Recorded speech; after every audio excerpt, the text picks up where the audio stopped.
இறுதி வரை. ஒருத்தன் ஓடுறான், ஓடும்போது எது வரைக்கும் ஓடுனா பரிசு பெற ஓடுவான்? அந்த எல்லை கோட்டை தொடுற வரைக்கும் என்ன பண்ணணும்? ஓடி தானே ஆகணும். இந்த நாளினுடைய கடைசி நிமிஷம் வரைக்கும் நீங்கள் ஓடி பெற வேண்டிய வெற்றி இருக்கிறது. நீங்கள் ஓடி பெற வேண்டிய வெற்றி இருக்கிறது. எல்லாரும் போராடினாலும், நீ ஒருவனாய் போராடி இருந்தாலும் உன்னால் ஒரு வெற்றியை கொடுக்க முடியும். நான் கபடியில் சின்ன வயசில் நான் ஒரு சாம்பியன், கடைசியாக இருப்பேன். அதனால் நான் ஒரு சாம்பியன். அதனால் எனக்கு காலை வார நல்லா தெரியும் சின்ன வயசில். அதனால் காலை நல்லா பிடிச்சிடும், உறுதியாக பிடிச்சோன்னா என்ன உதைச்சாலும் விட மாட்டேன், அப்படி உறுதியாக பிடிச்சிடும். அப்போ எனக்கு ஸ்டேட் அளவில் இல்லை, டிஸ்ட்ரிக்ட் அளவில் நான் ஒரு பிளேயர். அதில் ஒரு பெரிய ஆச்சரியம் என்னன்னா, நம்ம அந்த கடைசியாக ஒருத்தவனை விட்டுட்டு எல்லாரும் அவுட் ஆனாலும் கூட அந்த ஆட்டத்தினுடைய வெற்றியை தேடித்தரது அந்த கடைசியாக ஆடுறவன். இவன் லீட் பண்ணி போய் அங்கே ஒருத்தனையாக தட்டி இன்னொருத்தவனுக்கு உயிர் கொடுப்பான். இல்லைன்னா இங்கே வரவனை ஒருத்தவன் காலை பிடிச்சாவது அவன் மேலே ஏறி படுத்தாவது அவனை அவுட் ஆக்கி இன்னொருத்தனுக்கு என்ன பண்ண முடியும்? உயிர் கொடுக்க முடியும். ஆட்டத்தின் போக்கையே மாற்றி காட்ட முடியும். கடைசியாக அந்த ஆடுறவனுடையது. அந்த ரிலே ரன்னிங்கில் ஒருத்தர் தொடர்ச்சியாக தொடர் ஓட்டம். முதல்ல ஓடுறவர் வேகமாக ஓடுவார், அதை விட அடுத்தது ஒருத்தர் ஓடுவார், அதுக்கடுத்தது ஒருத்தவங்க ஓடுவாங்க. இதை வாங்கி அடுத்தது வாங்கி கடைசியாக ஓடுறவன் எல்லாரை விட ஃபாஸ்ட்டாக ஓடுறவனாக இருப்பான். எல்லாத்த விட அந்த வேகத்தை ஈடு கொடுக்குறவனாக இருப்பான். ஓடி போய் எல்லாருக்கும் முன்னாடி எல்லை கோட்டை பிடிக்கணுன்ற ஆர்வத்தோடு கூட இருப்பாங்க. இன்னைக்கு கடைசி நாள் இல்லை, இது இறுதி நாள். நாம் உறுதியாய் பிடித்து கொண்டு இன்னொரு வருஷத்தை நாம் ஜெயம் பெற்ற வருஷமாய் மாற்ற போகிறோம். அல்லேலூயா, கர்த்தருக்கு ஸ்தோத்திரம். அப்படி ஓடின ஒரு மனுஷனை வேதம் தெளிவாய் சொல்லுகிற 2 தீமோத்தேயுல அவனே சொல்லுகிறான். 2 தீமோத்தேயுல 4ஆம் அதிகாரம் 7ஆம் வசனத்தில் ஓடி ஜெயித்த ஒரு மனிதன் தன்னை குறித்து சொல்லும்போது, நான் நல்ல போராட்டத்தை என்ன பண்ணேன்? போராடினேன். வாழ்க்கை என்பது போராட்டமே இல்லை, நல்லதொரு போராட்டமே என்று சொல்லுகிறோம். எனவே போராட்டத்தில் நான் நல்ல போராட்டத்தை போராடி ஜெயிச்சேன்னு சொல்லலை, போராட்டத்தையே போராடினேன். நல்ல போராட்டத்தை போராடினேன், ஓட்டத்தை முடித்தேன், விசுவாசத்தை காத்து கொண்டேன். இது முதல் நீதியின் கிரீடம் எனக்காக வைக்கப்பட்டிருக்கிறது. நீதியுள்ள நியாயாதிபதியாகிய கர்த்தர் அந்நாளிலே அதை எனக்கு தந்தள்ளுவார். எனக்கு மாத்திரமல்ல, அவர் பிரசன்னமாகுதலை விரும்பும் யாவருக்கும் அதை தந்தள்ளுவார். எனக்கு சந்தேகம் வந்துருச்சு. ஒரு நல்ல மனுஷன் இயேசு கிறிஸ்துவுக்கு பிறகு இந்த கிறிஸ்துவம் உலகம் எங்கும் போனதற்கு வைராக்கியமாய் செயல்பட்ட மனிதன் என்றால் அது பவுல் தான். எருசலேமிலிருந்து ரோம இல்லிரிக்கம் என்று சொல்லுகிற ரோம் வரைக்குமாக தேவனுடைய வசனத்தை கொண்டு ஓடி அந்த ஓட்டத்தை ஜெயமுடன் ஓடி கடைசியில் உயிரையே கொடுத்து அதற்காக நின்ற மனிதன். தான் எடுத்த சபதத்தை, தான் எடுத்த வைராக்கியத்தை, தான் எடுத்த கிறிஸ்துவின் நற்செய்தியை கடைசி வரை ஓடி உயிரையே அதுக்கு கொடுத்து கடைசி வரைக்கும் ஜீவ கிரீடத்துக்காக நின்றான். சரி, அவர் அதை பெறும்போது அவருக்கு என்னெல்லாம் ஸ்லாக்கியம் இருந்தது? அவருக்கு என்னெல்லாம் ஸ்லாக்கியம் இருந்தது அப்படின்னா, 2 கொரிந்தியர் 11ஆம் அதிகாரம் 23ஆம் வசனத்திலிருந்து நாம் 28ஆம் வசனம் வரை வாசிக்கும் போது, ஆறுகளால் அடிக்க இந்த புளியங்கம் வெள்ளாறுகளை அதில் மாதிரி 3 தடவை அடின்னு அவனை அடிச்சிருக்கிறான். ஒரு ராத்திரி பகல் எல்லாம் கப்பல் உடைந்ததுனால் அப்படியே அந்த கடலில் தத்தளிச்சுட்டு ஒரு ராத்திரி பகல் இருந்திருக்கிறான். அநேக கண்விழிப்புகள், அநேக பிரயாணம். அவனை கொல்லணும்னு கல்லெறிஞ்சாங்க. எபேசுல கல்லெறிஞ்சாங்க. அவனை செத்துட்டாங்கன்னே நினைச்சாங்க, தூக்கி போட்டு போயிட்டாங்க. மோசங்கள் வந்தது வனாந்தரத்தில் மோசம், பட்டணத்தில் மோசம், சுய ஜனங்களால் மோசம், அந்நி ஜனங்களால் மோசம், சமுத்திரத்தில் மோசம், கள்ள சகோதரத்திலிருந்து மோசம், இப்படி நிறைய மோசமாக்கப்பட்டான். இப்படி பல காரியங்கள் சொல்கிறானே. இதில் ஒன்றாவது நமக்கு நடந்திருக்குதா? நம்ம ஏதாவது அப்படி ஆகியிருக்கிறோமா? கர்த்தருக்கு ஸ்தோத்திரம். நான் இப்படி யோசிப்பேன். இப்போ உங்களுக்கும் நீதியின் கிரீடம், எனக்கும் நீதியின் கிரீடம்னா நான் கொஞ்சம் யோசிப்பேன். அதுக்குன்னு நான் எவ்வளோ பிரயாசப்பட்டிருக்கிறேன், அதுக்குன்னு நான் எவ்வளோ ஓடி இருக்கிறேன். எனக்கும் ஒரே ரேங்க்கு, உங்களுக்கும் ஒரே ரேங்க்கு. அது எப்படி கொடுக்க நான் விடுவேன்? அல்லேலூயா. என்ன இப்படி முறைக்கிறீங்க? எனக்கு தான் ஃபஸ்ட் ரேங்க் கொடுக்கணும் அப்படின்னு நிற்பேன். சின்ன வயசுலேருந்து அது ஒரு பழக்கம் எனக்கு. வாதிட்ட சண்டைக்கு போவேன். அந்த 1 மார்க் போட்டால் நான் ஒன்றா ஃபஸ்ட் வந்துடுவேன். அது விட மாட்டேங்குது. நான் கரெக்டாக தான் எழுதுனேன், நீங்கள் எனக்கு தப்பாக போட்டீங்க அப்படின்னு 6th ஸ்டாண்டர்டில் என்னுடைய வாத்தியாரோட சண்டை போட்டிருக்கிறேன் நான். 6th ஸ்டாண்டர்ட்லேருந்து அது மாதிரி அது பழக்கம் உண்டு. அதனால் நிச்சயமாக பரலோகத்திலையும் இது பண்ணுவேனான்னு எனக்கு தெரியல. முதல்ல போவோம், அப்புறம் பேசுவோம்.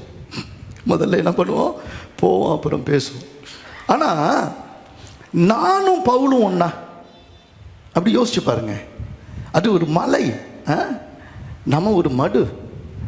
அவர் பெறுகிற நீதியின் கிரீடத்தை நாமும் பெறுவதற்கு அவருடைய வருகையை எதிர்பார்த்து காத்திருக்கிறோமா? அல்லேலூயா. எனக்கு ரொம்ப ஆச்சரியமாக இருந்தது. அவரும் நானும் ஒன்று கர்த்தருடைய சமூகத்தில் பட்சபாதமே இல்லாத தேவன். அவர் எனக்கு அவருடைய பிரசன்னமாகுதலை சீக்கிரமாய் வரப்போகிற இயேசு வரும்போது அவர் நிச்சயமாய் எனக்கும் நீதியின் கிரீடத்தை கொடுப்பார் என்று நான் அதற்காக காத்திருக்கிறேன். அந்நாளிலே அதை எனக்கு தந்தள்ளுவார். எனக்கு மாத்திரமல்ல, அவருடைய பிரசன்னமாகுதலை விரும்பும் யாவருக்கும் அதை தந்தள்ளுவார் என்று அவன் சத்தியத்தில் எழுதியிருக்கிறான். எனக்கு ஒரு பெரிய கேள்வி, ரெண்டும் செய்கிற அளவுக்கு இன்னைக்கு நான் எப்படி வாழ்ந்திருக்கிறேன்? எப்படி இருந்தால் தேவன் என்னை எடுத்து கொள்ளுவார் என்று வாசிக்கும் போது 1 ராஜாக்கள் 18ஆம் அதிகாரம் 30ஆம் வசனத்திலிருந்து 32ஆம் வசனம் வரை, 1 ராஜாக்கள் புஸ்தகம் 18ஆம் அதிகாரம் 30லிருந்து 32 வரை வாசிக்கும் போது, அப்பொழுது எலியா சகல ஜனங்களையும் நோக்கி என்கிட்டே வாருங்கள் என்றான். சகல ஜனங்களும் அவன் கிட்டே வந்தபோது தகர்க்கப்பட்ட கர்த்தருடைய பலிபீடத்தை அவன் செப்பனிட்டு, உனக்கு இஸ்ரவேல் என்னும் பேர் இருப்பதாக என்று சொல்லி, கர்த்தருடைய வார்த்தையை பெற்ற யாக்கோபுடைய குமாரரால் உண்டான கோத்திரங்களுடைய இலக்கத்தின்படியே 12 கற்களை எடுத்து அந்த கற்களாலே கர்த்தருடைய நாமத்துக்கென்று ஒரு பலிபீடத்தை கட்டினான். ஒரு பலிபீடத்தை கட்டினான் என்று அது வரைக்கும் எடுத்துக்கோ. கர்த்தருக்கு ஸ்தோத்திரம். வாரந்தோறும் சபைக்கு வருகிறோம். ஆரம்பத்தில் அப்படி நாமத்தின் மேலே விசுவாசம் உள்ளவராய் அவரை ஏற்றுக்கொண்டவங்க எத்தனை பேரோ அத்தனை பேரும் அப்படி பிள்ளைகளாகும்படி என்ன பண்ணியிருக்கிறாரு? அதிகாரம் கேட்டிருக்கிறார். பிள்ளைங்க என்ன கேட்கும்? அப்பத்தை கேட்கும், மீனை கேட்கும், அப்புறம் முட்டையை கேட்கும். கர்த்தருக்கு ஸ்தோத்திரம். பிள்ளைகள் கேட்கிறதையெல்லாம் கொடுக்க நல்ல பிதா நமக்கு இருக்கிறார். ஆனால் நீங்கள் பலமுள்ள ஆகாரத்தை சாப்பிடக்கூடிய அளவில் நீங்கள் வளரணும்னு விருப்பம் கொள்கிற ஆண்டவர், ஒருவன் தன்னைத்தான் வெறுக்காவிட்டால், என்னை பின்பற்றாவிட்டால், தன் சிலுவையை சுமந்து கொண்டு என் பின்னே வராவிட்டால் எனக்கு சீஷனா என்ன பண்ண முடியாது? இருக்க முடியாது என்று சொல்லுகிறார். நம்ம கொஞ்சம் அப்படியே சபைக்கு வர வர வர ஒன்று நல்லா தெரியும். நான் கத்தோலிக்கனாக இருக்கும்போது இயேசுவையே பலி கொடுக்குறேன் என்று தான் போனேன். ஆனால் சத்தியத்தை அறிஞ்ச போது என்ன பலி கொடுக்கத்தான் கர்த்தருடைய சபைக்கே வருகிறேன் என்று நான் தெரிந்து கொண்டேன். எத்தனை பேர் ஆமே என்ன சொல்றாங்க? என்னை ஜீவ பலியாக ஆண்டவருக்கு ஒப்பு கொடுக்க. அன்னைக்கு சுத்தமான மிருகங்களையும் பறவைகளையும் பலியிட்ட போது நோவாவுக்காக கர்த்தருடைய அவர் அதை முகர்ந்து சுகந்த வாசனையை, அந்த தகன பலியினுடைய சுகந்த வாசனையை முகர்ந்த போது அவர் விதைப்பையும் அறுப்பையும் ஆசீர்வதித்து விட்டு போனார். பூமி உள்ளளவும் இனிமேல இப்படிப்பட்டதான ஒரு அழிவு வருவதில்லை என்று ஒரு வானவில்லை கொடுத்து விட்டு வாக்குத்தத்தம் பண்ணிவிட்டு போனார். ஒவ்வொரு முறையும் கர்த்தருடைய சமூகத்தில் வரும்போது எப்பெல்லாம் நம்மை அர்ப்பணிக்கிறோமோ, எப்பொழுதெல்லாம் நம்மை ஜீவ பலியாய் அர்ப்பணிக்கிறோமோ, ஆண்டவராகிய கர்த்தர் நம்மை தான் பார்த்து சொல்லுகிறார், உனக்காக நீதியின் கிரீடம் ஆயத்தமாயிருக்கிறார். ப்ராப்ளம் என்னன்னா, நம்முடைய பலிபீடத்தை சரியாக கட்டணும்னு ஆண்டவர் விரும்புகிறார். எனக்கு எல்லாமே பிரிஞ்சு கிடக்குது. காலையில் ஒரு அம்மா ஒரு காணிக்கை கவர் அப்படியே பத்திரமா வச்சுருக்கிற அந்த கவரை எடுத்துகிட்டு வந்து என்னை கொடுத்த போது அந்த அம்மா புதுசாக இருந்தாங்க. அந்த அம்மா யாருன்னு எனக்கு தெரியல. ஆனால் அந்த பேரை பார்த்தோன்னு ஒரு பேர் இருந்தது. அந்த பேருக்குரிய அம்மா வாழ்வோ சாவோ இன்றைக்கி அண்ணன் சபை இங்கே தான், இதுதான் உண்மையான சபை, இதுதான் சத்தியம், இங்கே வந்து தான் எனக்கு வாழ்வு கிடைச்சது, என் பிள்ளைகளுக்கு வாழ்வு கிடைச்சதுன்னு சொன்ன அந்த அம்மாவுடைய பேர் இருந்தது. ஆனால் அந்த அம்மா இங்கே சபையில் இல்லை. ஏன் இல்லை அப்படின்னா, ஒரு பிரச்சனை. அந்த பிரச்சனைக்கு என்ன பண்ணாங்கன்னா, போலீஸ் ஸ்டேஷனுக்கு போயிட்டாங்க. போலீஸ் ஸ்டேஷனுக்கு நான் வந்து அவங்களுக்கு உத்தரவாதம் கொடுக்கலையா, அந்த ஒரே ஒரு காரணத்தினால சபையை விட்டே போயிட்டாங்க. ஒருவேளை அவங்க ஜெயிலுக்கு போகணுன்னா நானும் ஜெயிலுக்கு போகணுமோ? சிலருடைய சுயநலத்துக்காக நாம் போகல. அதுவும் அவங்க என்ன காரணத்தினால அந்த பிரச்சனைக்கு போனாங்கன்னு சொன்னால் என்னால் சகிக்க முடியாதது. அவ்வளோ ஒரு கேவலமான ஒரு விஷயம். எப்படியோ வாழணும்னு நினைக்கிற சில விசுவாசிகள், எப்படியோ வந்து சில காரியங்களை சாதிச்சிட்டோன்னு நினைக்கிற சில விசுவாசிகள் சில காலம் இருக்கிறாங்க, சில காலம் போயிடுறாங்க. ஆனாலும் கூட ஆண்டவர் அவர்களையும் தள்ளிவிட விரும்பவில்லை. தகர்க்கப்பட்ட பலிபீடத்தை திரும்பி கட்ட வேண்டும் என்று விரும்புகிறார். ஏதோ ஒரு காரணத்தினாலே நீ கர்த்தரை விட்டு தூரம் போயிருக்கலாம், சபையை விட்டு தூரம் போயிருக்கலாம், கர்த்தருடைய வசனத்தை விட்டு தூரம் போயிருக்கலாம், நீ எவ்வளவு கெட்டு வேணாலும் போயிருக்கலாம். இனி நீ நாசமாக போயில்லை, கவலைப்படாத. நீ மடிந்து போகவில்லை. ஒரு விரல் அசையக்கூடிய அளவில் தெம்பு இருக்குமானாலும் கூட உனக்குள்ளே விசுவாசம் கடுகு விதையளவு இருந்தால் போதும், நீ கர்த்தரிடத்தில் சேர முடியும். உனக்கு நீதியின் கிரீடம் காத்திருக்கிறார். எத்தனை பேர் ஆமேன்னு சொல்கிறாங்க? அல்லேலூயா. அந்த எலியாவின் வேலை தகர்க்கப்பட்ட அந்த 12 பேர், இன்னைக்கு அந்த கற்கள் இருக்கு. நான் உங்களுக்கு ஒரு படத்தில் காண்பிச்சிருக்கிறேன். 12 கற்கள். எலியா எந்த இடத்துல கர்மேல் பர்வதத்தில் அவன் எப்படி அந்த பலிபீடத்தை உண்டாக்கணும், அந்த பலிபீடம் இன்றைக்கும் இருக்கிறது. அந்த கற்களை ஒன்றாக அடுக்கி கொண்டு வந்து அதை கழுவி 4 குடம் ஒரு தடவை ஊற்றுறான், 2வது தடவை 4 குடம் ஊற்றுறான், அப்புறம் 3வது தடவை 4 குடம் ஊற்றுறான். இவ்வளோ தண்ணி எங்கேருந்து கிடைக்கும்? அங்கே ஒரு சொன்னை இருக்குது, அதை கண்டுபிடிச்சிருக்கிறாங்க. எனவே அதெல்லாம் கவலைப்படாத, கழுவி சுத்திகரி. இயேசுவின் ரத்தம் சகல பாவங்களையும் நீக்கி நம்மை சுத்திகரிக்கும். தகர்க்கப்பட்ட பலிபீடம். இதில் தான் அக்கினியை பார்க்கணும். இதில் தான் குந்தி நடக்கிற ஜனங்க எல்லா பக்கத்தில் இருக்கிறாங்க. யாரை பார்த்து குந்தி நடந்தாங்கன்னு எனக்கு தெரியல. ஆனால் ஒரு எலியா என்னை கேட்டலும் என்று ஜெபித்த போது அது ஒன்று சேர்ந்து கட்டப்பட்டு அதன் மேல் விறகுகள் அடுக்கப்பட்டு பலியாய் வைக்கப்பட்ட போது, வானத்திலிருந்து அக்கினி இறங்கின போது கர்த்தரே தேவன் என்று ஜனங்கள் சொல்லக்கூடுமானால், இன்றைக்கு நம்முடைய பலிபீடத்தை சரி பண்ணும்போது, நீ வரும்போது நீ ஒரு ஆளை வரமாட்ட, உன்னோடு கூட 1000 ஜனங்களை கர்த்தர் பரலோகத்தில் சேர்க்கக்கூடிய அளவில் ஒரு அக்கினியை உன் வாழ்க்கையிலே நிச்சயமாய் பார்ப்பார்கள். நீ ஒன்று அனலா இருக்கணும், அல்லனா என்ன பண்ணணும்? குளிரா இருக்கணும். ஆற்றுல ஒரு கால், சேத்துல ஒரு கால்ன்றது வசனத்தின்படி கிடையவே கிடையாது. வேணா நீ ஒரு ஆற்றுல ஒரு கால் வச்சு சேத்துல ஒரு கால் வச்சுக்கோ. ஆனால் பைபிளில் கிடையாது. ஒன்று நீ கர்த்தரின் பிள்ளை, இல்லைன்னா பிசாசின் பிள்ளை. பேலியால்னா நீங்கள் வேற நினைக்காத, பேலியால் என்றால் பிசாசு. ஒன்று நீ பரிசுத்தவான் அல்லது நீ பாவி. இந்த 2ல் ஒன்று தான் நீ இருக்க முடியும். ஒரே சுனையிலிருந்து, ஒரே நீரூற்றிலிருந்து நல்ல தண்ணீரும் அல்லது கசப்பான தண்ணீரும், சுவையான தண்ணீரும் கசப்பான தண்ணீரும் ஒரே சுனையில் வராது. ஒன்று கசப்பாக இருக்கும் அல்லது இனிப்பாக இருக்கும். நீ யாருன்னு நீ தான் சொல்லணும். எனக்கு உன் வாழ்க்கை இடிந்து போன உன் பலிபீடத்தை நீ எவ்வளவு பொருத்தனை பண்ணினோம். நம்மளுடைய இந்த வருஷத்தை ஆரம்பிக்கும் போது, ஆண்டவரே நான் ஒரு நாளைக்கு 1 மணி நேரமாக ஜெபிக்கிறேன். நான் சொல்லும்போது நீங்களும் சொன்னீங்க. அதே மாதிரி 1 மணி நேரமாவது பைபிள் வாசிக்கிறேன். வாரத்தில் எந்த வாரமும் எந்த ஞாயிற்றுக்கிழமையும் நான் ஒரு நாள் என்ன பண்ண மாட்டேன், என்ன வேலை இருந்தாலும் என்ன கல்யாணம் இருந்தாலும் சபைக்கு வந்துடுவேன். அதுதான் எனக்கு உயிர் மூச்சு. மாதத்தில் ஒரு நாள் அது முதல் அதிகாலை ஜெபத்துக்கு நான் வந்துடுவேன். அது என்னுடைய உயிர் மூச்சு. அதிகாலையில் மாசத்தில் முதல்ல நான் கர்த்தரை மகிமைப்படுத்துவேன். ஒரு ஆத்துமாவாவது இந்த ஊழியத்தில் செஞ்சு நான் கொண்டு வருவேன். ஒரு தசம பாகம் கூட, ஒரு மாதத்தினுடைய தசம பாகம் கூட நான் விட மாட்டேன். நான் விதையை சாப்பிட்டுட்டா விளைவு எப்படி வரும்? கர்த்தருக்குரியதை நான் கர்த்தருக்கு கொடுப்பேன். சபையில் என்னால் முடிஞ்ச வரைக்கும் பிரயோஜனமாக இருப்பேன் என்று இங்கே இருக்கிற 99% பேர் சொன்னீங்க. இல்லைன்னு சொல்லுங்க பார்ப்போம். நம்ம மனசால் வாயால் அதை சொன்னோம். ஆனால் நம்முடைய பலிபீடம் எப்படி இருக்கு? எப்படி ஆகிலும் நான் பரிசுத்தமாக இருப்பேன், என்ன நடந்தாலும் நான் உண்மையாக இருப்பேன், இதெல்லாம் நம்ம சொன்னோம். லஞ்சம் வாங்கினது யாரு? அடுத்த வருஷம் எலெக்ஷன் வருது. இப்போ ஒரு ஓட்டுக்கு 10,000 ரூபாயா? ஒரு ஓட்டுக்கு நீ 10,000 ரூபாய் வாங்கலைன்னா ஒரு செல்ஃபோன் இலவசமா? ஜியோ அப்படியே கொடுத்துட்றானா? இதெல்லாம் தெரியல, சும்மா சொல்கிறேன். ஏதோ அண்ணனுக்கு சீக்ரெட் இன்ஃபர்மேஷன் வந்துச்சு போலக்கு அப்படின்னு சொல்லிட்டு எதாவது பண்ணி தொலைச்சிடாதீங்க.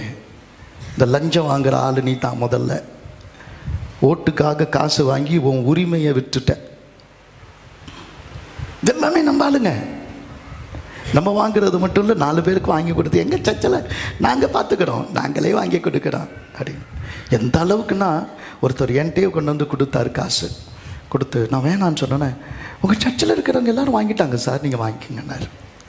யார் யார் வாங்கினாங்கன்னு கேட்டேன். எல்லாத்தையும் கேட்டுக்கிட்டேன். அந்த வாரம் கொடுத்த குடு இருக்க அப்படி லஞ்சம் வாங்க முடியுமானா நான் பிடபிள்யூ என்ஜினியராக இருந்துக்கிட்டு ஜாலியாக இது மாதிரி 10 சர்ச்சு கட்டியிருப்பேன். எனக்கு வந்த காசு கொஞ்சம் நெஞ்சமா. ஒன்று வாழ்ந்தா நேர்மையாக வாழணும், இல்லைன்னா சாவணும். அப்படி யோசிச்சதுனால தான் இன்னைக்கு கர்த்தருடைய சமூகத்தில் நீங்களும் நானும் வரோம். அந்த வாழ்க்கை எங்கே என்பது தான் கேள்வி.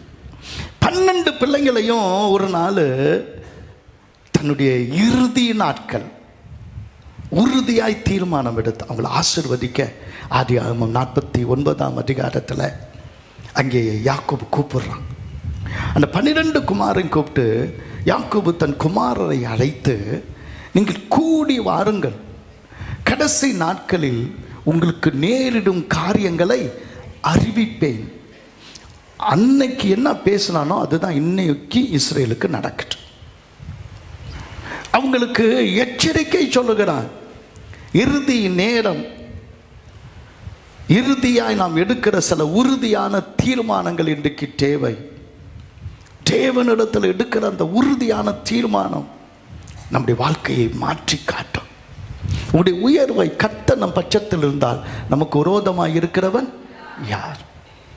யாக்கோபுக்கு விரோதமான மந்திரவாதம் இல்லை, இஸ்ரவேலுக்கு விரோதமான குறி சொல்லுதலும் இல்லை. தேவன் என்னென்ன செய்தார் என்று அவர்களை குறித்து சொல்லப்படும். சாபங்களை ஆசீர்வாதமாய் மாற பண்ணுகிற தேவன் அவர். ஆனால் இன்றைக்கு நீங்கள் எடுக்கிற தீர்மானத்தை வைத்து தான் இன்று இரவிலிருந்து நீங்கள் ஆசீர்வதிக்கப்படுவீர்கள். கர்த்தருக்கு ஸ்தோத்திரம். அவனுக்கு சொல்லிட்டு இந்த 12 கோத்திரத்தில் முதல்ல வர்றது ரூபன் தான். இந்த ரூபனை குறித்து நியாயாதிபதிகள் 5ஆம் அதிகாரம் 16ஆம் வசனம் சொல்லுது. அங்கே தெபோரால் பாரா மந்தைகளின் சத்தத்தை நீ தொழுவங்களின் நடுவே இருந்து விட்டது என்ன? ஓ சுயநலத்தை தவிர நீ வேற என்ன செஞ்சிட்ட? அவன் கேட்குற கேள்வி. நீ சுயநலமா உனக்கு கறி கிடைச்சிருச்சு, பால் கிடைச்சிருச்சு, பாலாடை கிடைச்சிருச்சு, பட்டர் கிடைச்சிருச்சு, நெய் கிடைச்சிருச்சு, சந்தோஷமாக இருக்கிற. ரூபனின் பிரிவினைகளால் மனோவிசாரங்கள் மிகுதி. சும்மா இல்லை, நீ பிரிவினையை கொண்டு வந்த. கர்த்தருக்கு ஸ்தோத்திரம். எந்த குடும்பத்துக்கும் ஒன்று இணைக்கிறதுக்கு தான் இயேசு வந்தார். நீங்கள் போறீங்க, பிரிக்கிறதுக்கு இல்லை. பல சமயங்களில் என்னிடத்துல சகோதரிகள் கேட்பாங்க, நீங்களே பிரித்து விட்டு போங்கண்ணே, நீங்கள் தானே கல்யாணம் பண்ணி வச்சிங்க. என் வேலை இல்லைம்மா. கைப்பிடிச்சு கர்த்தருடைய சமூகத்தில் கொடுத்தது நீங்கள் குடும்பமாக வாழ. ஏன் வேலை இல்லை சகோதரன், ஏன் வேலை இல்லை. ஒரு குடும்பத்தை, ஒரு தகப்பன் பிள்ளைகளுடைய உறவை, ஒரு ஆஃபீஸில் நீ வேலை செய்கிற இடத்துல, எந்த இடத்துலையும் ஒரு பிரிவினை. சபை வளருதா? வளர்ந்துருக்கு. நம்முடைய சபையிலிருந்து வெளியே போய் சபை எத்தனை பேர் வச்சுருக்கிறாங்க அப்படின்னு கணக்கு பண்ணோம். இதை விட அதிகமாக இருக்கிற மாதிரி இருக்குது. 33 மேலே இருக்குது. 33க்கு மேலே இதுலேருந்து பிரிஞ்சு போய், நல்ல வேலை அவங்க போனாலும் டீ கடையிலேருந்து கற்றுக்கிட்டதுனால இன்னொரு டீ கடையை வச்சுருக்கிறாங்க. அவங்க இன்னொரு சபையை ஆரம்பிச்சிட்டாங்க. பிரிவினை அது தூண்டுகிறவன் எவன்? சபைகள் பிரிவினை, குடும்பத்தில் பிரிவினை, நல்லா இருக்கிற குடும்பத்தில் பிரச்சனை உண்டு பண்ணுகிறது யார்? ரூபன் ஜாக்கிரதையாயிரு. அவனுக்கு பேர் இதோ ஒரு மகன், இவன் தான் மகன், இவன் தான் கிறிஸ்தவன். ஆனால் கிறிஸ்தவனா இல்லை. அவனால் எங்கே போனாலும் ஒருத்தர் சொல்லுவாங்க, இன்னைக்கு கலகம் பண்ணலைன்னா அவர் தலை என்ன ஆகிடும்? சுக்குநூறா என்ன ஆகிடுமா? வெடிச்சிடுமா? அப்படி ஒரு தலை இருந்தால் வெடிச்சிட்டு போகிறதே நல்லதுன்னு நினைக்கிறேன். ஜாக்கிரதை.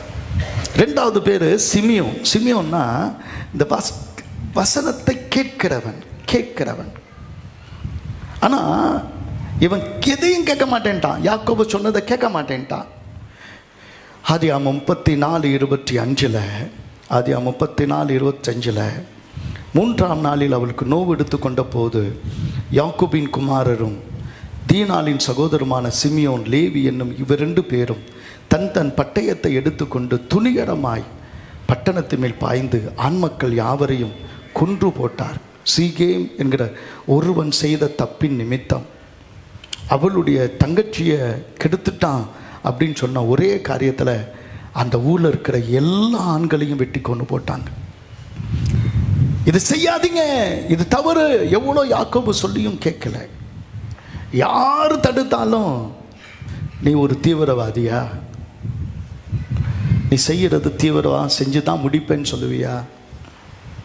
எத்தனை பேரை வெட்டுவ? எத்தனை பேரை வெட்டுவ? சிலர் பேசுறதெல்லாம் வெட்டு 1 துண்டு 2 தானே.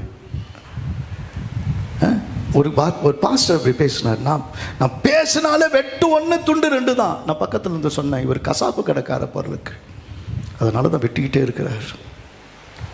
இன்னொரு இடத்துல போனார், பாஸ்டர் நான் என் ஜனங்களை அப்படி எலுமிச்சம்பழம் மாதிரி பிழிஞ்சு எடுத்துட்டேன் பாஸ்டர் அப்படின்னு. அட்டாட்டா, இவர் சர்பத் கடையிலேருந்து வந்திருக்கிறாரு.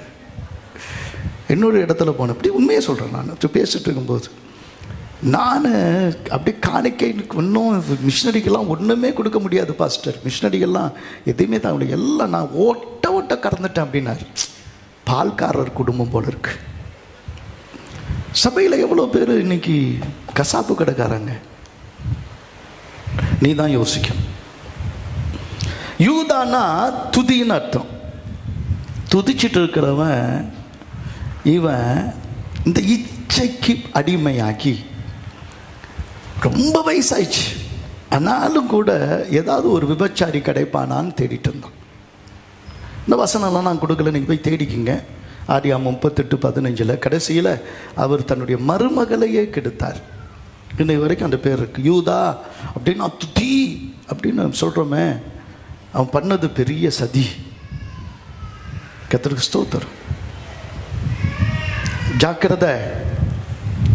ஒரு குடும்பத்தில் எவ்வளவு பிரச்சனை, எவ்வளவு போராட்டம், ஒரு விபச்சாரம். குடும்பத்துக்குள்ள எப்போ பார்த்தாலும் சண்டை, எரிச்சலின் ஆவி. நீ ஒன்று தொடாததை தொட்டுட்ட அப்படின்னு அர்த்தம். தொடாததை தொட்டுட்ட, ஜாக்கிரதை. 4வது ஆளு பேர் இசாக்கர். இசாக்கர்னா பிரதியுபகாரம். கர்த்தர் செய்த சகல உபகாரங்களுக்காகவும் நான் எண்ணத்தை செலுத்துவேன் அப்படி சொல்கிறோமே, அது பேர் நான் எதாவது செலுத்தணும் அப்படின்னு. ஆனால் அவனை குறித்து வசனம் என்ன சொல்லுதுன்னா, அவன் ஒரு கழுதை, பொதி நடுவில் இளைப்பாறுதலை தேடுகிறவன், வசதியை தேடுகிறவன், தனக்கு வசதி மட்டும்தான் பார்த்துக்குவான், ஒரு சுயநலக்காரன். இன்னும் சொல்ல போனால் பொதிகளின் நடுவிலே தூங்குகிறவன். நிறைய வேலை இருக்கு, ஆனால் படுத்து தூங்குவான். சோம்பேறியே, எவ்வளோ நேரம் நீ உறங்கட்டும். அந்த காலத்தில் ஒரு பாட்டு இருக்கு, தூங்காதே தம்பி. சொல்லுங்க, பக்கத்தில் கேளுங்க, தூங்காத தம்பி தூங்காத. நீ தூங்க மூஞ்சி என்ற என்னது, நீ சோம்பேறி என்ற பெயர் வாங்க. இந்த வசனம் மறக்காது மகளே, சோம்பேறி என்ற பெயர் வாங்காது அப்படின்னு. நம்ம எப்படி யோசிக்கிறோம்ல, நம்ம யோசிக்கிறதெல்லாம் நமக்கு நிறைய நேரம் இருக்குது. 1 மணி நேரம் நம்ம விட்டுட்டோம்னா அந்த மணி நேரம் வாழ்க்கையில் திரும்பி வரவே வராது. இன்றைக்கி 31ஆம் தேதி டிசம்பர். இந்த 1 மணி நேரம் என் பிரசங்கம் தானே, பரவாயில்ல, நீ தூங்கிட்டீன்னா இந்த செய்தி இந்த நாளில் உனக்கு கிடைக்க வேண்டிய அந்த ஆசீர்வாதத்தை நீ இழந்து போகிறாய். நான் அடிக்கடி சொல்லுவேன், உடம்பு சில சமயத்தில் சொல்லும் முடியாது முடியாதுன்னு. நான் சொன்னேன், ஏன் முடியாது?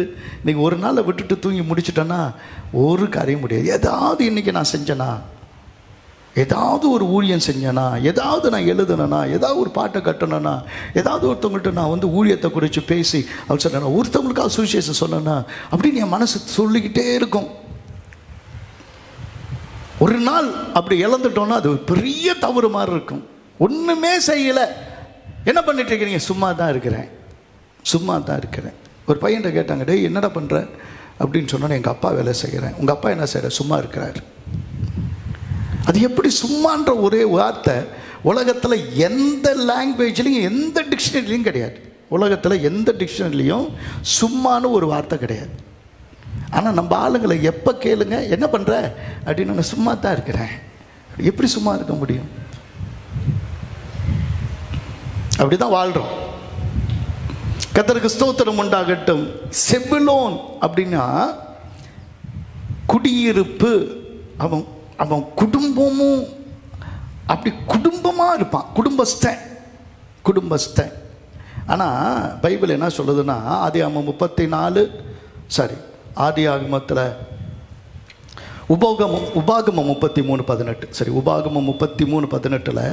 செபுலோனை குறித்து, செபுலோனே நீ வெளியே புறப்பட்டு போகையிலும், இசாக்காரே நீ உன் கூடாரங்கள் தங்குகையிலும் சந்தோஷமாயிரு. இவர் எங்கே போனால் சந்தோஷமாக இருப்பார்? வீட்டை விட்டு வெளியே போனால் தான் சந்தோஷமாக இருப்பார். சில சமயத்தில் நானும் பார்ப்பேன், நான் சிலரை பார்த்தா வெளியில் வந்துட்டு அப்படி பேசுவாங்க, பழகுவாங்க, அவராக இப்படி செஞ்சாருன்னு கேட்பாங்க. நம்ம போனால், நம்ம வீட்டில் போனால் சகோதரிகளும் அப்படி தான். ஆனால் ஒரு பிரச்சனைன்னா அது எப்படி தான் 4 துணி ஒரு பைக்குள்ளே போகும் தெரியாது. அந்த பைக்குள்ளே போகாத துணியும் உள்ளே போய் அடுத்த நிமிஷம் வீட்டை விட்டு கிளம்பி அம்மா வீட்டுக்கு போயிடணும்.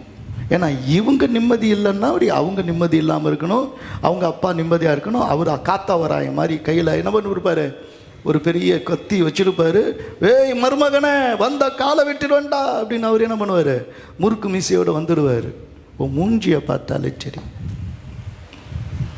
எல்லாருடைய நிம்மதியும் கெடுக்கிற ஆளுங்க. வெளியில் என்ன பெரிய சந்தோஷம்? வெளியில் போய் என்னத்தை பெருசாக சாதிச்சிட போகிற? ஒன்று உன் வேலையில் இரு, இல்லைன்னா உன் வீட்டில் இரு, இல்லைன்னா ஒரே ஒரு இடம் தான் இருக்குது, சபையில் இரு. அதுதான் சந்தோஷம். நினச்சாதான் அவன் தான் கிறிஸ்தவன். எங்கேயாவது டீ கடையில் ஒரு விசுவாசியை பார்த்தா எனக்கு ஒரு மாதிரி இருக்கும். நானும் போகும்போது, ஏதாவது காரில் போகும்போது எங்கேயும் கிடைக்கலன்னா ஒரு இடத்துல டீ கடைக்கு போகிறேன். ஆனால் சில டீ கடையில் கரெக்டாக நம்ம விசுவாசிங்க இருப்பாங்க. ஒரு போண்டா சாப்பிட்டுட்டு, போண்டா ராமசாமி மாதிரி, இப்போ ராமசாமி மாறிட்டான்னு நினைக்கிறேன், ஏதோ ஒன்று போண்டா சாப்பிட்டு அப்படியே ஒரு கடைக்கு கரெக்டாக வச்சுருப்பாங்க. 2 மணி நேரம் அங்கே ஓட்டுவாங்க. ஒரு நாள் அந்த போண்டாவை வாங்கிட்டு போய், அந்த வடையை வாங்கிட்டு போய் தன் மனைவிக்கோ பிள்ளைகளுக்கு கொடுக்க மாட்டாங்க. இந்த போண்டா ராமசாமி தின்னுட்டுருக்கோம். ஸ்தோத்திரம். எப்படி அந்த நேரத்தை வேஸ்ட் ஆக்கணும்? வேறு வழியே கிடையாது. உட்காந்து அப்படியே அந்த நேரத்தை என்ன பண்ணணும், வெளியில் எல்லாத்தையும் சிரித்து பேசுகிறத பார்த்தா, அப்பா நீ தப்பு பண்ணல, நீ பாவம் பண்ணலை. ஆனால் வீட்டில் வந்தோன்னே ஒரு நாள் ஒரு பொண்ணு கேட்டுச்சு, அங்கிள் நீங்கள் சிரிச்சிட்டு முகத்தோடு இருக்கவே மாட்டீங்களான்னு கேட்டுச்சு. எனக்கு தூக்கி வாரி பட்டுச்சு. ஏன்னா ஒரு படத்தில் ஒரு ஃபோட்டோ எடுத்துருக்குறாங்க. நான் அப்படி இருக்கிறேன், நான் ஸ்டைலாக இருக்கிறேன்னு நினச்சிட்டு இருக்கிறேன், அது என்னமோ முறைச்சிக்கிட்டு இருக்கிறேன்னு நினச்சிட்டு. நீங்கள் எப்போ பார்த்தாலும் இப்படியே கோவமாக தான் இருப்பீங்களா? இல்லைம்மா, சின்ன வயசுலேருந்து அப்படி இருந்து என் முகமே என்ன பண்ணிடுச்சு, மாறிடுச்சு அப்படின்னு சொன்னேன். எனக்கே இந்த கதினா, நீங்கள்லாம் பச்சை மரத்துக்கே இந்த பாடுனா, நீங்கள் உங்கள் பட்டை மரமெல்லாம் அங்கே போனோன்னே எப்படி இருப்பீங்க அப்படின்னு பார்த்தா, கர்த்தருக்கு ஸ்தோத்திரம். நான் இந்த கல்யாணம் பண்ணவங்களுக்கு சொல்லுவேன்ப்பா, உன் மனைவியை பார்த்து சந்தோஷமாக சிரிப்பா அப்படின்னுவேன். ஏன் அங்கிள் சிரிக்க முடியாது அப்படின்வான். நீ சிரிக்கலைன்னா இன்னொருத்தன் சிரிப்பான்பா. இவ்வளோதான் சொல்லலாம். கர்த்தருக்கு ஸ்தோத்திரம். ஒழுங்கா இருந்துக்குங்க, காலம் கெட்டு கிடக்கு. ஒழுங்கா குடும்பத்தில் சந்தோஷமா இருக்க பாருங்க. கர்த்தருக்கு ஸ்தோத்திரம். எப்பிராயும் என்றால் பலுகு பெருகு என்று தான் அர்த்தம்.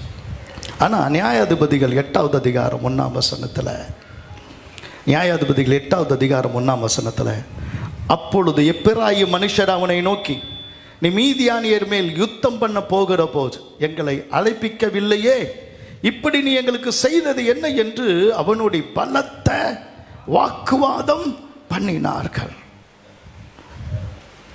வாக்குத்தத்தம் செய்த கர்த்தரே, வாக்கு மாறா உண்மை நாதனே, வாக்கை நம்பி வந்து நிற்கிறோம், வல்ல ஆவி மாறி ஊற்றுமே. கொஞ்ச நேரத்துக்கு முன்னாடி நீ அக்கினியை போட்டுட்டு வந்த, உன் தலையில் நான் இப்போ என்ன அக்கினியை போடுறது அப்படின்னு அவர் கேட்பார்.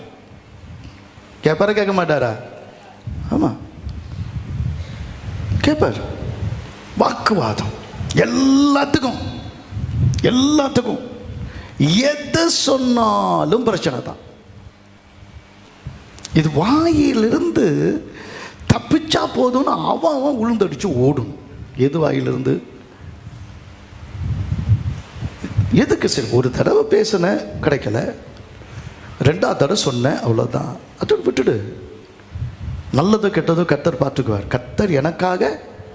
ஆனால் இது இப்பயே தெரியணும். எப்போ தெரியணும்? இப்போ உடனே தெரியணும். இப்பயே ரிசல்ட்டு. 10th ரிசல்ட்டு 10வது படித்தா தான் 10th ரிசல்ட் வரும். 12th ரிசல்ட்டு 12th படித்தா தான் முடித்தா தான் வரும்.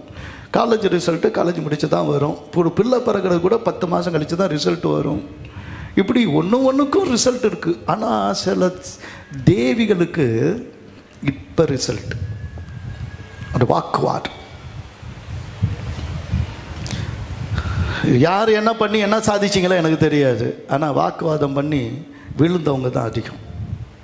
எல்லா வாதத்தையும் மாற்றிடலாம், குணமாக்கிடலாம். ஆனால் எந்த வாதத்தை குணமாக்க முடியாது?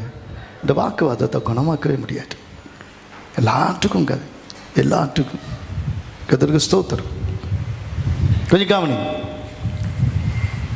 மனாசேன்னா மறந்துரு அப்படின்னு அர்த்தம். அது நல்லா தெரியும் நமக்கு, மறந்துரு அப்படின்னு அர்த்தம். கர்த்தருக்கு ஸ்தோத்திரம். எங்கள் வீட்டிலையும் நிறைய சண்டை வரும், நிறைய சண்டை வரும். நாங்கள் 2 பேரும் அடிக்கடி சண்டை போட்டுக்கோம். எத்தனை பேருக்கு சந்தோஷமாக இருக்கு? இல்லை, உங்கள் சந்தோஷத்துக்காக சொல்கிறேன். எங்களுக்கும் சண்டை வரும், நான் இல்லைன்னு சொல்லலை. சண்டை வரும், சின்ன சின்ன சண்டை வரும், இல்லை கொஞ்சம் பெரிய சண்டை வரும். நாங்களே சண்டை போடலனால 2 பேர் யாராவது வந்து ஏதாவது ஒன்று சொல்லிவிட்டு என்ன பண்ணிடுவாங்க, சண்டை போட வைப்பாங்க. நாங்கள் 2 பேரும் சண்டை போடுவோம். ஆனால் 40 வருஷம் கிட்டத்தட்ட ஆகுது. 39 வருஷம் இதில் நிற்கிறேன் கல்யாணம் பண்ணி. இப்போ 40வது வருஷம் வரப்போகுது. அப்போ இதில் ஆனால் என்னைக்காவது பிரிஞ்சு போகிற அளவுக்கு ஒரு சண்டை வந்திருக்கா? என்னைக்காவது வந்து நீங்கள் பிரிஞ்சு போகணும்னு யோசிச்சுருக்கீங்களா? ஒரு நாளும் இல்லை. ஒரு நாளும் அந்த அளவுக்கு எங்களுக்குள்ள சண்டை போனதில்லை. ஒரு நாளும் அடுத்த நாளுக்கு எங்கள் சண்டை போனதில்லை. கல்யாணம் பண்ண புதுசுலையே நாங்கள் ஒரு உடன்படிக்கை பண்ணிக்கிட்டோம். என்னென்னா, இன்றைக்கி என்ன பிரச்சனை நடந்ததோ அதை பேசணுமோ, அதை நாளைக்கு அன்னைக்கு அதை செஞ்சீங்களே, அன்னைக்கு இது இப்படி பேசுனியே அப்படின்னு பேசவே கூடாது. அல்லேலூயா. இன்னைய வரைக்கும் பிரச்சனை இல்லை. என்ன அப்போ நான் கொஞ்சம் கோபமாக கத்துவேன். இப்போ கத்தும்போது சில சமயம் சண்டை வரும்போது இப்போ நான் நினச்சேன், என்ன மனைவிட்ட ஏறி போய் சண்டை போட்டு அதுக்கு பிறகு வேர்ல்டு வெயிட் சாம்பியன் மாதிரி பெரிய பெல்ட்டை கட்டி அப்புறமா என் வயிற்றில் போட்டு நான் தான் என் மனைவியை ஜெயித்தேன். அப்படின்னு அவன் வயிற்றில் போட்டுக்குவான். அது எதுக்கு வயிற்றில் போய் கட்டுறாதுன்னு இல்லை, அவங்கெல்லாம் பண்ணுவான், இதுக்கு மட்டும் வயிற்றில் கட்டிக்குவானுங்க. அப்படி இல்லை, நம்ம உண்மையிலேயே மனைவியை சண்டை போட்டால் வயிற்றில் அப்படி நெருப்பு போட்ட மாதிரி இருக்கும். ஏன்னா அடுத்த வேளை சாப்பாடு கிடைக்காத. அதில் இதில் வேற கட்டிக்கிட்டு போய் நான் என்ன ஜெயிச்சுன்னா பெருசாகிட போகுது. நான் போய் வெளியிலே மனைவியை ஜெயிச்சோமா வீரன், யாராவது இருக்கீங்களாப்பா மனைவியை ஜெயிச்சோமா வீரன்? ஏன்னா அதுக்குன்னு இப்படி அநியாயமாக இருக்கிறீங்க. சும்மா விட்டு கொடுத்துட்டு போவோம், 2 சத்தம் போட்டு போகுது என்ன இப்போ கொஞ்சம் நேரத்தில் சரியாக போகுது, அவ்வளோதான். அடிக்கிற கை தான் அப்படின்னு அவங்க சொல்றது பார்த்துருக்கிறேன். கர்த்தருக்கு ஸ்தோத்திரம். கொஞ்சம் ஒரு ரிலாக்ஸாக இருங்க, இதெல்லாம் ரொம்ப ஃப்ரிக்ஷனை வச்சுக்காதீங்க. கொஞ்சம் இதெல்லாம் கொஞ்சம் இடிஞ்சு போன அந்த பலிபீடத்தை செட் பண்ணிடுங்க. மனைவியை கையை பிடிச்சி நில்லு அப்படின்னு இப்போ மட்டும் சொல்லிட்டேன்னு வச்சுங்களேன், அப்படின்னு சொல்கிறது எத்தனையோ மாவீரர்கள் இருப்பாங்க. யார் வேணாலும் அதை விட இவங்க அந்த அந்த பக்கம் உளுந்தடிச்சு ஓடிடுவாங்க. அப்படி இருக்கிறவங்களாம் இருக்காங்க. அதில் என்ன அப்படி ஒரு இணைப்பு இல்லாமல் போகுது. கொஞ்சம் மறந்துடுங்க. என்னது கடந்ததை மறந்ததாக தான் வரப்போகிறது நல்லாயிருக்கும். பென்யமீன், 8வது பென்யமீன் என்றால் என் வலது கரத்தின் மகன் என்று அர்த்தம். ஆதியாகமம் 49வது அதிகாரம் 27ஆம் வசனத்தில் பென்யமீன் பீறுகிற ஓனாய், காலையில் தன் இரையை பட்சிப்பான், மாலையில் தான் கொள்ளையிட்டதை பங்கிடுவான் என்றான். ஓனாய், சிங்கம் கூட எலும்பை விட்டுட்டு போயிடும். ஏன்னா அந்த ஓனாய் எலும்பையும் தோலையும் கூட விடாது, அதையும் தின்னும்.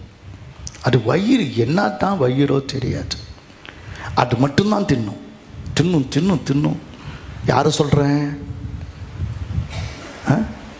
யாருக்கு இருக்குதோ இல்லையோ வாரி தனக்கு வச்சுக்கிட்டு யாரையும் பார்க்காம சாப்பிட்ற அந்த ஓனாயை சொல்கிறேன். யாருக்கும் இருக்குதோ இல்லையோ எனக்கு வாரி வச்சுக்கிட்டு திங்கணும். அது எந்த ஓனாயாக இருந்தாலும் தெரியாது.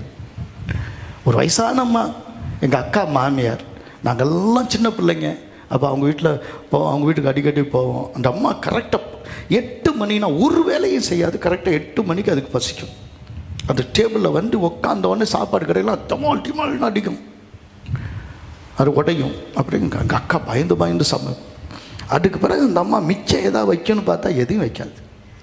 அப்புறம் ஒருத்தன்ட்ட கேட்டேன், அம்மா நீ இப்படி சாப்பிட்றீங்களே, எவ்வளோ கறி கொடுத்தாலும் அந்த ஒரு அம்மா சாப்பிடும்.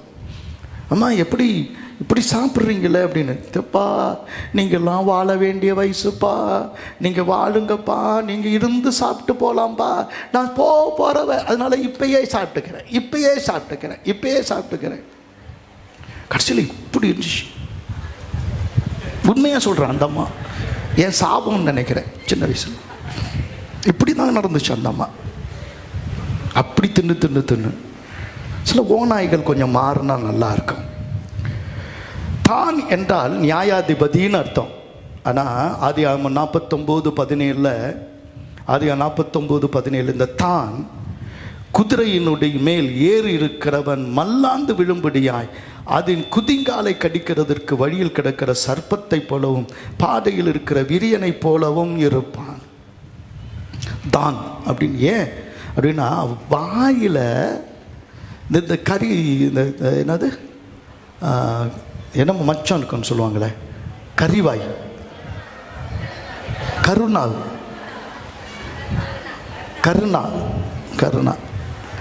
அப்படி ஒரு நாக்கு பார்த்துருக்கிறீங்க? எல்லா நாக்கும் நல்லா தான் இருக்கு.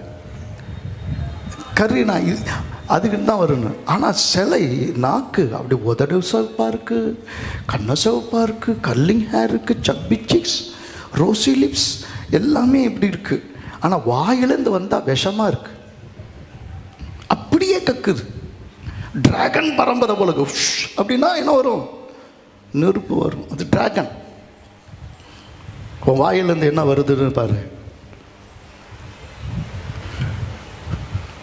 11வது காத் சரி, ஆசேர் இல்லையா? ஆசை 10 ஆசைர்னா பாக்கியவான்னு அர்த்தம். ஆனால் நியாயாதிபதிகள் 1:32 ஆசேருடைய தேசத்தின் குடிகளாகிய கானானியரின் நடுவிலே குடியிருந்தார்கள், அவர்களை அவர்கள் துரத்தி விடவில்லை. எல்லாத்தையும் சலிச்சிடும். எம்மதமும் சம்மதம் தான், எப்படியோ வாழணும், எம்மதமும் சம்மதம் தான். எனக்கு பத்திரிக்கை வைக்கிறாங்க, எல்லாம் அவன் தோணை இவன் தோணை அப்படின்னு. அண்ணே நான் உயிரோடு இருக்கிறது இன்னைக்கு இயேசு தானே. அப்புறம் பத்திரிக்கையில் வேற யாரையோ போட்டிருக்கிற? இல்லைண்ணா இந்த ஊரில் கல்யாணம் பண்ணால் இங்கே வந்து டவுரி கம்மியாக இருக்கும், அது எங்கள் ஜனத்திலே கல்யாணம் பண்ணால் வந்து இவர் 2 லட்சம் சேர்த்து கொடுப்பாங்க இல்லைன்னு. அதில் இதை விட நீங்கள் வந்து திருநெல்வேலியில் கல்யாணம் பண்ணிங்கன்னா இப்போ வாலிப பசங்க சொல்கிறேன் 100 பவுன் போடுவானுங்க. 100 பவுன் 120 பவுன். அது எப்படி தான் அங்கே மட்டும் விளையுதுன்னு தெரியல அப்படின்னு. அதுவும் பாஸ்டராக இருக்கிறவங்களுக்கு ரொம்ப அதிகமாக கிடைக்குது அங்கே. எனக்கு ஆச்சரியமாக இருக்குது. நான் போன தடவை போனப்போ பார்த்தா பேப்பரில் கொட்டை எழுத போட்டேன், முதலிரவில் மாப்பிள்ளையை காணவில்லை. என்ன நான் அடியில் போட்டிருந்தா பொண்ணுக்கு போட்டிருந்த 120 பவுனோடு கூட மாப்பிள்ளை எஸ்கேப் ஆகிவிட்டார் அப்படின்னு. எப்படி சம்பாதிக்கிற கூட வழி இருக்கு போலக்குள்ள. எப்படிலாம் யோசிக்கிறானுங்க பாருங்கள்ல. வாழ்கிறதுக்கு தான் குடும்பம், வாழ்கிறதுக்கு குணசாலியான ஸ்திரீ இருந்தால் போதும். ஆனால் இன்னைக்கு ஏதோ அந்த பண்டிகை கொண்டாடணும், எங்களுக்கு கிறிஸ்மஸ் தான், கேக்கு தான் கிடைக்கும். உங்களுக்கு நான் தீவெளி கொண்டாடும் போது தீவெளிக்கு தீவெளி அதிர்ஷ்டமாக கிடைக்கும், தீவெளிக்கு தீவெளி முறுக்காக கிடைக்கும், தீவெளிக்கு தீவெளி சுமாசு கிடைக்கும் அப்படின்னு. நீ அதுக்கு அங்கே இருந்திருக்கலாம், தீவெளியிலேயே குளித்திருக்கலாம் அவனை. நிறைய பேர் அதில் விட்டு வெளியே வரலன்ற, அதை விட்டு வெளியவே வரல. ஒரு சிஸ்டர் வந்து நான் வந்து ஒரு 40 கேள்வி கேட்டிருந்தேன்.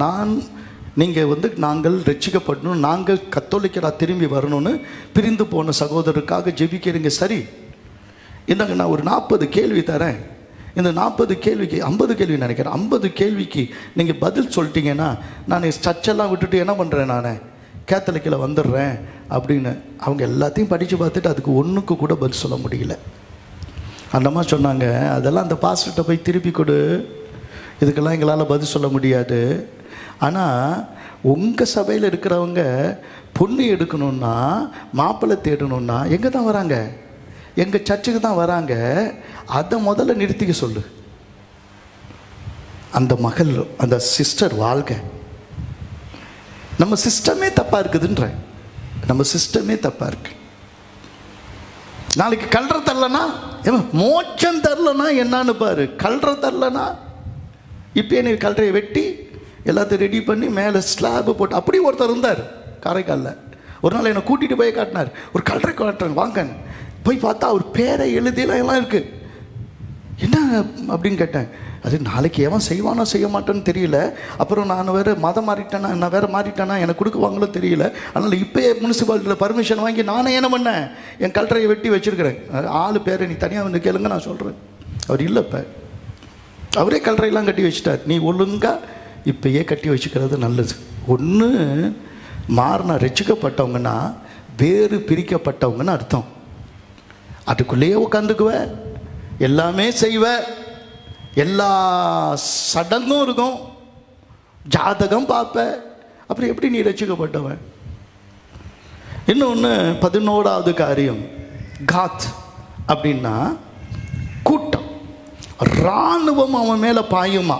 ஏன்னா ஆதியாகமம் 49:19 இவன் இராணுவத்தின் மேலே பாய்வானா. அது சொன்னது கர்த்தருக்கு ஸ்தோத்திரம். இன்னைக்கு நம்ம சாதாரண பலனில் இல்லை, ஆவியின் பலனில் இருக்கிறோம். அதனால தான் இங்கிருந்து போகும்போதே பாயிற பாய்ச்சல்ல அப்படி பிடிச்சா இராணுவமே வந்து கையை காலை வெட்டினா தான் நிறுத்த முடியும். அவனுக்கு தான் உடனே வெட்டுறதுக்கு அதிகாரம், சுடுறதுக்கு அதிகாரம். இல்லைன்னா நம்ம ஆளுங்க போடுற சண்டையிலும் அப்படி நிற்கிற வீரத்தையும் அடிக்கிற அடியையும் யாராலும் தடுத்து நிறுத்தவே முடியாது. இராணுவம் வேணும், சாதாரணமான ஆளுங்கள்லாம் அடக்கவே முடியாது. அப்படி ஒரு கேட்டால் நாங்கள் ஆவியில் அப்படி குதிப்போம்ல. என்ன ஆவியில் அதான் தெரியல எனக்கு. இது ஒரு கூட்டத்தையே எதிர்த்து நிற்கும். 12வது வந்துருச்சு, பயப்படாதீங்க. இதுக்கு மேலே நான் போனால் வம்பாயிடுன்னு எனக்கு தெரியும். ஆனால் நல்ல வேலை யாக்கோபு 12ஓடு நிறுத்திக்கிட்டான். 16 பெற்றிருந்தாலும் அவங்க இன்னும் 4 போயிருக்கணும். நல்ல வேலை 12ஓடு நிறுத்திக்கிட்டாரு. அதனால் அவர் பேர் நப்தலி. நப்தலினா அவன் என்ன செய்யணும் அப்படின்னா ஆதி 49:21 சொல்லுது, நப்தலி விடுதலை பெற்ற பெண்மான் இன்பமான வசனங்களை வசனிப்பான் இருக்கு. ஆனால் நப்தலினா மல்யுத்தம்னு அர்த்தம். எதுக்கெடுத்தாலும் ஒரு சண்டை, எதுக்கெடுத்தாலும் சண்டை. தலகாணியில் போனால் படுத்தா தூங்கணும். இந்த மல்யுத்தம் பயில்றவன் எதில் போவானா தலகாணியில் குத்துவான், இப்படி போய் குத்திக்கிட்டே இருப்பான். ஒரு சாக்கு போட்டு அது போய் குத்துவான். எங்கே எதாவது பார்த்தோன்னா பெஞ்சை பார்த்தா உதவி இப்படி நான் குத்துனா எனக்கு வலிக்கும் அப்படி இப்படி எதை எடுத்தாலும் அப்படி குத்திட்டு இருப்பான். யாரை குத்துறது எதை குத்துறது அவருக்கு பழக்கம். அப்படியே இந்த பழக்கம் இருக்கு பாருங்க. பொதுவாக சொல்கிறேன், எங்கே போனாலும் ஒரு மல்யுத்தம், மற்போர், சண்டை இல்லாமல் நம்மளால் திரும்பி வரவே முடியாது. நான் தான் திரும்பி சொல்கிறேன், ஒரு நாள் சண்டை போடாமல் இரு, ஒரு மாதம் சண்டை போடாமல் இரு, உன் மாமியார் ரசிக்கப்படும். 2 மாதம் சண்டை போடாமல் இரு, உன் புருஷன் ரசிக்கப்படுவான். 3 மாதம் இப்போ நீ சண்டை போடாமல் இரு, உன் பிள்ளைங்கள்லாம் ரசிக்கப்படுவாங்க. 1 வருஷம் சண்டை போடாமல் இரு, உன் ஊரே ரசிக்கப்படும். சரி, இதுக்கு மேலே நான் பேசினா நீங்கள் என்னோட சண்டை போடுவீங்கன்னு நினைக்கிறேன். நம்ம எழுந்துச்சு நில்லாமா?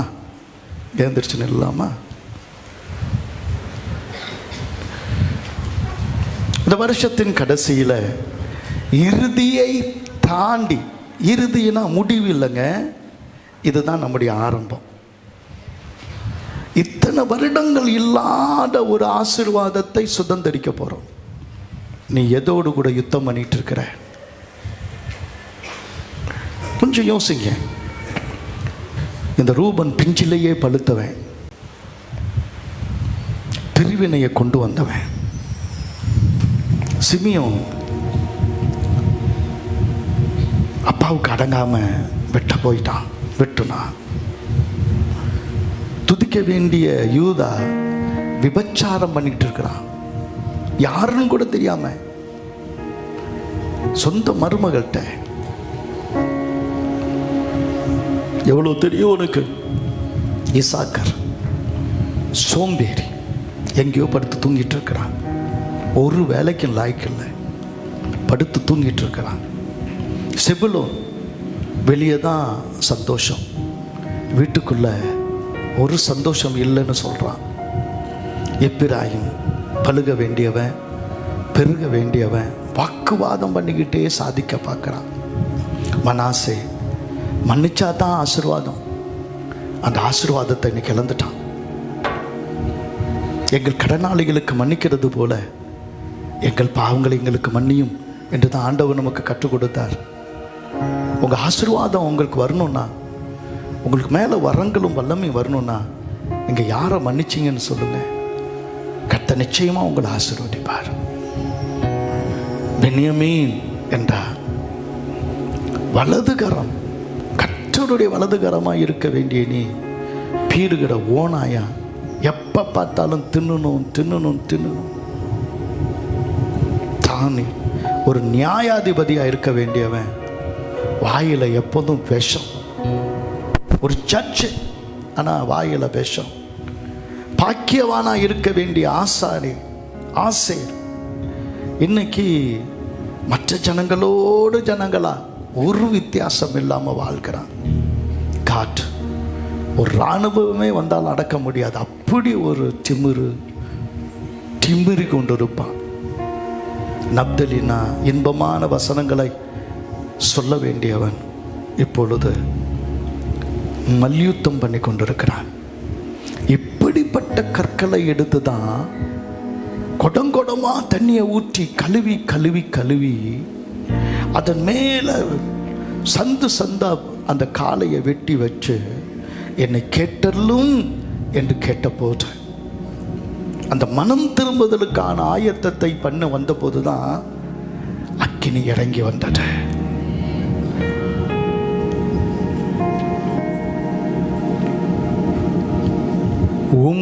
நாமம் தரிக்கப்பட்ட நாங்கள் எங்களை தாழ்த்துகிறோம். நாமம் தரிக்கப்பட்ட நாங்கள் எங்களை தாழ்த்துகிறோம். பொல்லாத வழிகளை விட்டு திரும்பி மன்னியும் ஆண்டவரே என்று கேட்கிறோம். பொல்லாத வழிகளை விட்டு திரும்பி மன்னியும் ஆண்டவரே என்று கேட்கிறோம். பரலோக பிதாவே, எங்கள் பாவங்களை நீர் மன்னியும். எங்கள் தேசத்தை இன்று நீர் ஆசீர்வதியும். எங்கள் தேசத்தை இன்று நீர் ஆசீர்வதியும்.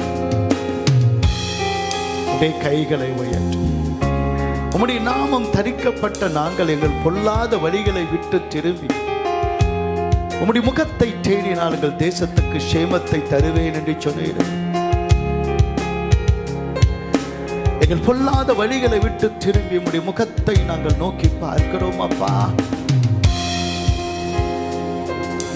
நீதிமான் ஒருவனும் இல்லையே, உணர்வுள்ள எவரும் இல்லையே.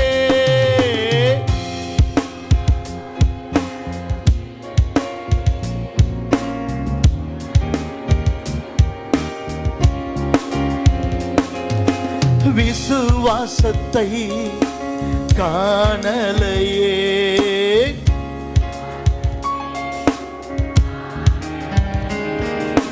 அழுது புலம்பும் ஜெபம் தாருமே. அழுது புலம்பும் ஜெபம் தாருமே. உம் நாமம் தரிக்கப்பட்ட நாங்கள் எங்களை தாழ்த்துகிறோம். பொல்லாத வழிகளை விட்டு திரும்பி மன்னியும் ஆண்டவரே என்று கேட்கிறோம். பொல்லாத வழிகளை விட்டு திரும்பி மன்னியும் ஆண்டவரே என்று கேட்கிறோம். பரலோக பிதாவே, எங்கள் பாவங்களை நீர் மன்னியும். பரலோக பிதாவே, எங்கள் பாவங்களை நீ மன்னியும். எங்கள் தேசத்தை இன்று நீ ஆசீர்வதியும். எங்கள் தேசத்தை இன்று நீ ஆசீர்வதியும். எங்கள் கைகளை வானத்துக்கு நேராய் ஏறெடுத்து தகர்க்கப்பட்ட பலிபீடம் நாங்க தான்ப்பா. உமோடு பண்ணின உடன்படிக்கையை உடைத்தெறிந்திருக்கிறோம். நாங்கள் உம்மை விட்டாலும் நீர் எங்களை விடல.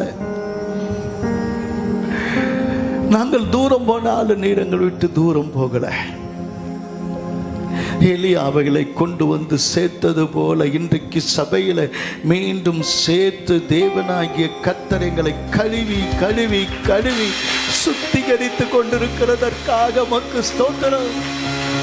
இயேசுவின் ரத்தம் சகல பாவங்களை நீக்கி கழுவி கழுவி கழுவி என்னை சுத்திகரிக்கிறதற்காக ஸ்தோத்திரம். இயேசுவின் ரத்தம், இயேசுவின் ரத்தம், இயேசுவின் ரத்தம் என்னை கழுவுகிறது. பரிசுத்த பலியாய் எங்களை அர்ப்பணிக்க வைக்கிறது. இன்றைக்கு இரவு தேவனுடைய சமூகத்தில் புதிய வருஷம் ஆரம்பிக்கும் போது அந்த வருஷம் ஆண்டவரே ஆவியிலே அனலாய் இருக்க ஆவியானவர் இப்பொழுதே பரலோக அக்கினி எங்கள் மேல் ஊற்றி தேவனாகிய கர்த்தர் நீர் ஒருவரே கர்த்தர், கர்த்தரே தேவன் என்று விளங்க பண்ணுகிறபடியினால் உமக்கு நன்றி.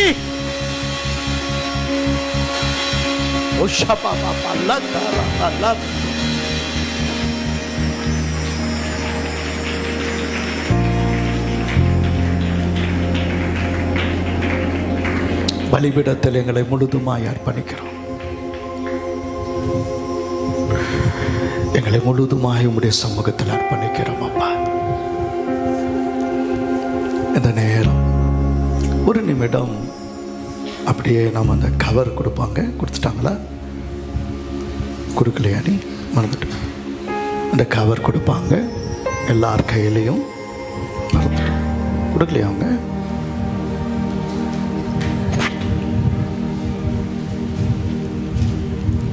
இந்த கவரில் ஒன்றும் அதிர்ஷ்டம்லாம் இல்லை, ஆனால் ஒரு ஆசீர்வாதம் இருக்குது. சின்னவர்லேருந்து பெரியவங்க வரைக்கும் அன்றுள்ள ஆகாரத்தை இன்று எங்களுக்கு தாரும் என்று சொல்கிறார். அன்னன்னைக்கு தேவைகள் எல்லாவோ கர்த்தர் கொடுக்க நல்லவராக இருக்கிறார்.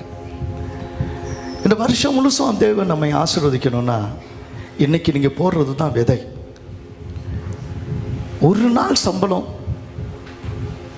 அது என்னவோ அதை நம்ம போட்டோம்னா, அல்லது ஒரு நாள் உங்கள் குடும்பத்துக்கு என்ன தேவையோ அதை போடும்போது 365 நாளும் தேவன் நம்மை ஆசீர்வதிக்கிறதுக்கு நல்லவராக இருக்கிறார். அள்ளி தூவும் விதையை கொண்டு போகிறவன் அழுதுகிட்டு தான் விளைவிக்கிறான். ஆனாலும் அரிகளை அறுத்து கொண்டு வரும்போது கம்பீரத்தோடு வருவான். அல்லேலூயா. நான் ஏன் சொல்கிறேன்னா, நீங்கள் எந்த அளவினால் அளக்கிறீர்களோ அந்த அளவினால் உங்களுக்கு என்ன பண்ணும்? அளக்கப்படும். கர்த்தர் வார்த்தையை தவற மாட்டார். இந்த வருஷமெல்லாம் ஆசீர்வதிக்கணும் அப்படின்னு நீங்கள் நினைச்சிங்கன்னா கட்டாயம் கிடையாது. சிலர் வாக்குத்தத்தம் கொடுக்கும்போது இந்த கவரை நிட்டுறாங்க. இது காணிக்கைக்கும் அதுக்கும் சம்மந்தம் இல்லை. போடுறதும் போடாததும் உங்களுடைய விருப்பம். ஆனால் இந்த வருஷம் எப்படி இருக்குன்னு தெரியாது. ஆனால் எல்னினோ எஃபெக்ட் இருக்குது பயங்கரமாக. எல்லா இடத்துலையும் திடீர்னு மழை, சூழ்நிலை மாறுது. ஒரு பக்கம் பஞ்சம், ஒரு பக்கம் ஏகமாக மழை. அரசியல் சூழ்நிலையில் என்னத்தான் ஓட்டு போட்டாலும் 400 சீட்டு வருவாங்களாம் ஒரு கட்சி. ஏன்னா EVM அவங்க கையில் இருக்குன்னு சொல்கிறாங்க. அது எப்படின்னு தெரியல. எல்லாமே என்னென்னமோ சொல்கிறாங்க. ஒரே மதம், ஒரே இந்தியான்னு சொல்கிறாங்க, ஒரே ரேஷன்றாங்க, ஒரே கல்வின்றாங்க. இதெல்லாம் எப்படி நடக்க போகுதுன்னு தெரியல. என்னென்னமோ நடக்க போகுது. 150 லட்சம் கோடி கடன். இந்தியா என்னைக்குமே இல்லாதது, 75 வருஷமாக இல்லாத கடன் இந்த வருஷம் வந்திருக்கு. எல்லாம் நம்ம தலையில் தான் விடியுது. எங்கெல்லாம் பஞ்சம் இருக்கலாம், ஆனால் சாரி பார்த்து விதவை வீட்டில் பஞ்சம் இல்லை. கையில் இருந்த கொஞ்சத்தை உண்மையாக கொடுத்தா அன்னைக்கு ஆகாரம். அது நான் சொல்கிறது புரியுதா? அன்னைக்கு ஆகாரம் என்னவோ அன்றுள்ள ஆகாரத்தில் ஒரு நாள் உங்களுக்கு என்ன ஆகாரமோ, இல்லை ஒரு நாள் உங்களுடைய கூலி எதுவோ அதை கர்த்தருக்குன்னு நீங்கள் கொடுத்து பாருங்க. கர்த்தர் அந்த ஆசீர்வதிப்பார். அல்லேலூயா. சபைகள் நாள்தோறும் பெருகணுமே, சத்தியம் எங்கும் தோணிக்கணுமே. சபைகள் நாள்தோறும் பெருகணுமே, சத்தியம் எங்கும் தோணிக்கணுமே. தேசத்தின் அடைபடவே, தேசத்தின் தீரப்புகள் அடைபடவே மன்றாடி உம்மிடம் ஜெபிக்கின்றோ, மன்றாடி உம்மிடம் ஜெபிக்கின்றோ. உம் நாமம் தரிக்கப்பட்ட நாங்கள் எங்களை தாழ்த்துகிறோம். பொல்லாத வழிகளை விட்டு திரும்பி மன்னியும் ஆண்டவரே என்று கேட்கிறோம். பரலோக பிதாவே, எங்கள் பாவங்களை நீர் மன்னியும். எங்கள் தேசத்தை இன்று நீ ஆசீர்வதியும். எங்கள் தேசத்தை இன்று நீ ஆசீர்வதியும். என் ஆத்துமாவே கர்த்தரை ஸ்தோத்தரி, என் முழு உலகமே கர்த்தருடைய பரிசுத்த நாமத்தை ஸ்தோத்தரி. என் ஆத்துமாவே கர்த்தரை ஸ்தோத்தரி, கர்த்தர் செய்த சகல உபகாரங்களையும் மறவாதே. ஆமென். கர்த்தராகிய இயேசு கிறிஸ்துவின் கிருபையும் பிதாவாகிய தேவனுடைய அன்பும் பரிசுத்தாவியானுடைய அந்யோன்ய ஐக்கியம் நம் அனைவரோடும் உலகில் உள்ள எல்லா பரிசுத்தவான்களோடும் கர்த்தருடைய வருகை தாமதமானால் கர்த்தருடைய வருகைக்கு காத்திருக்கிற யாவரோடும் என்றென்றும் நிலைத்திருக்க வேண்டும் என்று கர்த்தருடைய சமூகத்தில் கேட்கிறோம் நல்ல பிதாவே. ஆமென். ஹல்லேலூயா, ஹல்லேலூயா, ஹல்லேலூயா. கர்த்தர் உங்களை ஆசீர்வதிப்பார்.